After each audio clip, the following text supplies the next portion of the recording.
여러분, 단 하나의 건축물이 죽어가던 도시를 완벽하게 살려낼 수 있다면 믿어지시나요? 오늘 소개해드릴 곳은 스페인 북부의 기적, 바로 빌바오 구겐하임 미술관입니다. 과거, 빌바오는 철광석이 풍부해 공업으로 먹고 살던 활기찬 도시였습니다. 하지만 1970년대에 접어들며 전 세계적인 경쟁력을 상실하고 급격한 쇠락의 길을 걷게 되죠. 침체에 빠진 도시를 살리기 위해 정부가 던진 승부수. 그것은 바로 공업도시를 예술의 도시로 탈바꿈하는 계획이었습니다. 그렇게 탄생한 것이 빌바오 구겐하임 미술관입니다. 최초 계획 당시에는 연간 45만 명 정도만 와도 성공이라고 생각했대요. 그런데 결과는 어땠을까요? 말 그대로 초대박이 터졌습니다. 현재까지도 매년 100만 명에서 130만 명이라는 엄청난 숫자의 관광객들이 이 작은 도시를 찾고 있죠. 침체했던 공업도시가 세계적인 관광도시로 되살아난 이 현상을 가리켜 우리는 빌바오 효과라고 부릅니다. 도시 재생의 전설적인 성공 사례로 꼽히다 보니 요즘도 전 세계 너도나도 구겐하임 미술관을 유치하려고 애쓰는 이유를 딱 알겠더라고요. 이 기적을 만들어낸 주인공은 바로 캐나다 출신의 세계적인 거장 건축가 프랭크 게리입니다.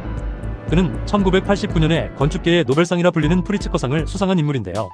1997년에 개관한 빌바오 구겐하임은 그의 천재성이 정점에 달했을 때 만들어진 작품입니다. 티타늄판으로 덮인 독특한 곡선형 구조는 당시 건축계에 엄청난 혁명을 불러일으켰죠. 프랭크 게리의 이 유명한 비대칭적 건물들은 전 세계 곳곳에 있는데요. 놀랍게도 우리나라에서도 그의 작품을 만나볼 수 있습니다. 바로 2019년에 오픈한 루이비통 매종 서울인데요. 흰 도포자락을 너울거려 학의 모습을 형상화한 우리나라 전통 동네학춤의 우아한 움직임에서 영감을 받아 디자인했다고 해요.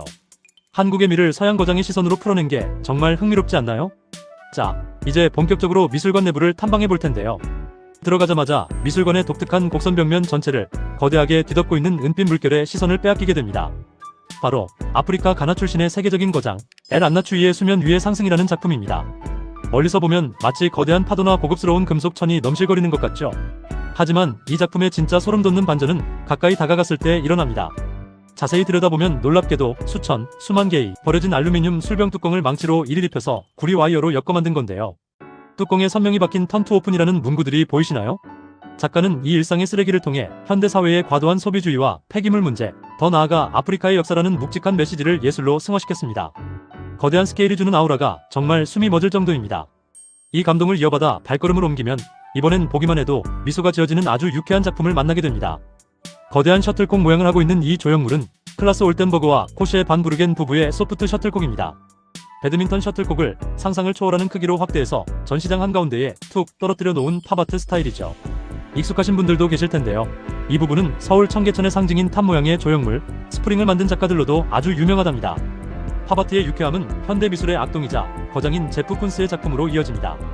미술관 내부의 빛을 받아 눈부시게 반짝이는 이 작품은 그의 유명한 축하 시리즈 중 하나인 튤립입니다. 거대한 풍선 꽃다발 모양의 스테인리스 스틸 조각인데요. 거울처럼 매끄럽게 표면을 마감해서 화려한 원색이 아주 블링블링하게 빛납니다. 구겐하임 내부에서 절대 놓칠 수 없는 최고의 인증샷 필수 코스죠. 다음으로 제 눈을 사로잡은 작품은 로이 리히텐슈타인의 거울이 있는 실내였습니다. 만화책의 한 장면 같은 특유의 인쇄망점 효과와 선명하고 깔끔한 색상이 특징인데요. 앞선 거대 조각들과는 다르게 공간을 잔잔하고 환하게 밝혀주어서 보는 내내 마음이 참 편안해지더라고요. 로이 리히텐슈타인의 작품을 지나면 눈이 멀어버릴 것 같은 강렬한 에너지가 뿜어져 나오는 거대한 벽면이 나타납니다. 팝아트의 또 다른 거장, 제임스 로젠퀴스트의 작품인데요. 간판 도장공으로 일했던 자신의 경험을 살려 대중소비 문화의 이미지들을 거대한 스케일로 왜곡하고 조합해내는 작가입니다.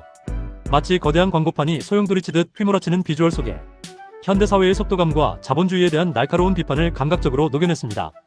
그리고 바로 옆에서 만날 수 있는 이 독창적인 작품은 영국의 전설적인 2인조 예술가 길버트 앤 조지의 깨어남이라는 대작입니다. 자신들의 몸을 직접 예술의 매개체로 삼는 이들은 마치 성당의 스테인드 글라스를 연상시키는 강렬한 격자 구조 속에 인물들을 배치했는데요. 소년의 성장과 인간의 본질적인 두려움, 정체성의 자각이라는 무거운 주제를 원색의 화려함 속에 아주 기묘하고 파워풀하게 담아내어 한참을 서서 바라보게 만듭니다.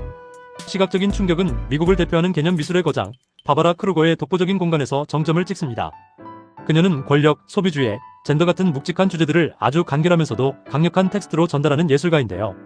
미술관의 벽면은 물론 복도 바닥까지 온 공간에 붉고 검은 글자들이 빽빽하게 이어져 있어서 관람객이 마치 작품 속에 파묻혀 하나가 되는 듯한 아주 기묘하고 압도적인 느낌을 받게 됩니다. 구겐하임 내부 투어의 대미를 장식하는 최고의 하이라이트는 바로 리처드 세라의 거대 조각 작품 시간의 문제입니다. 무려 1000톤이 넘는 엄청난 규모의 산화된 철판을 사용해 물결치듯 비틀린 곡선 구조물을 만들어냈는데요. 거대한 철판 사이사이를 미로처럼 직접 걸어다니다 보면 공간의 구조가 계속해서 변하는 듯한 낯설고 신비로운 감각을 경험하게 됩니다. 웅장함 그 자체이자 공간과 시간의 미학을 온몸으로 느낄 수 있는 경이로운 공간입니다. 내부 관람을 마치고 미술관 야외로 나오면 분위기가 또 확 바뀝니다. 미술관 정문 앞을 든든하게 지키고 있는 또 하나의 제프 쿤스 작품, 바로 강아지입니다. 건물만한 거대한 강아지 모양 조형물인데 놀랍게도 온몸이 수만 송이의 생화와 식물로 덮여 있어요. 계절마다 꽃이 피고 지며 옷을 갈아입는 살아 숨쉬는 귀여운 예술품이랍니다. 마지막으로 강변과 접해있는 야외뜰로 가볼까요? 이곳에는 무려 9엠 높이에 달하는 거대한 청동거미 조각상 마망이 서 있습니다. 프랑스 출신의 미국 조각가 루이즈 부르주아의 작품인데요. 마망은 프랑스어로 엄마를 뜻하는 귀여운 말입니다. 작가가 자신의 어머니를 기리며 만든 작품으로 거미의 몸체 아래를 자세히 보면 대리석으로 만든 26개에서 32개의 알이 든 주머니가 달려있어요. 징그럽기보단 모성애의 강인함이 느껴지는 작품입니다. 이 마망 역시 전 세계 여러 곳에 설치되어 있는데 우리나라 용인 호암미술관에도 전시되어 있으니 기회가 된다면 꼭 한번 보시길 추천해드립니다. 쇠락하던 공업도시에서 세계적인 예술과 문화의 중심지로 거듭난 스페인의 빌바오, 그리고 그 중심에서 빛나는 프랭크 게리의 건축과 거장들의 명작들 어떠셨나요? 여러분도 언젠가 이 위대한 빌바오 효과를 온몸으로 느끼러 떠나보시는 건 어떨까요? 오늘 영상이 유익하셨다면 구독과 좋아요, 알림 설정까지 부탁드립니다. 궁금하신 점 댓글로 남겨주세요. 이만 총총.